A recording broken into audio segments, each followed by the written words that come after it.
I've got to do just one last cold start. And this might be the last cold start in this garage for the C5. Moment of silence. Hey guys, welcome to Ljs Garage. And if you read the title, you already know what this episode is all about. It is obviously time for me to let go of the Corvette. So today's the day. I've been waiting on this moment for a while. It's a little bittersweet because, again, as most of you know, I do absolutely love the Corvette. It's one of my favorite American cars, if not my favorite American car. So I know the question's on everyone's mind. Why would you let go of a C5 Corvette? It's an awesome car, especially if you own one, then you know exactly what I'm talking about. And don't get me wrong, I absolutely love this car.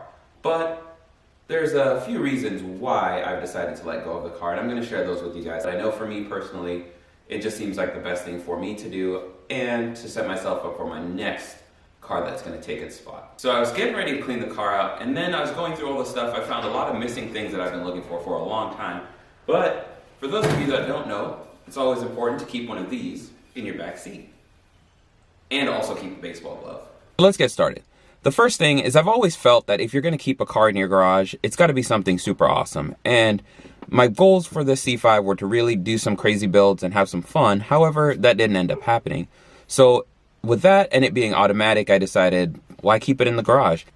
If my daily driver is automatic, then I prefer personally to have my weekend fun car to be manual. It's just something that I love. I enjoy tearing up back roads, rolling through the gears.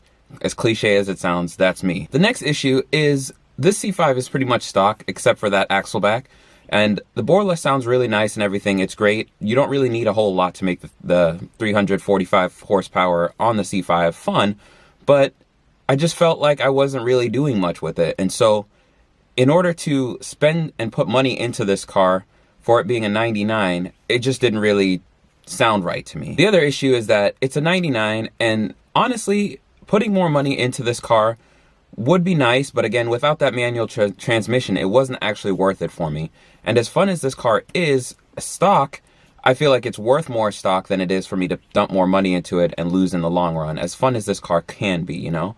So I'd rather put money into my next project. Really, I don't have any negatives that I've experienced with this car. The squeaky suspension, stuff like that, it's expected with a 99, but I just didn't want to tinker with this one anymore. It just the car that I've always wanted to own, and I've done that, and now it's time to let it go. So it's on to the next project, which for you guys is going to be nice. So stay tuned because I haven't quite decided what I'm going to get. Yes, I'm a big BMW fan, so that's always an option. And then I still love Corvettes. So there's always the C6, there's always the C7. I drove one of those the other day, and I had a good time. So who knows what the replacement for this is going to be, but it's got to be something awesome if it's going to sit in the garage a couple days a week and only be taken out on weekends. So I want something that's going to be really fun. So if you guys have any ideas of what a good replacement for the C5 would be, go ahead and drop those down below. Be sure to hit that subscribe button and stay tuned because I can guarantee you whatever it's going to be awesome. So thank you guys for checking out this episode. I hope you guys understand that I'm going to miss the C5, and you C5 owners that have done this trade up or anything like that, you definitely understand.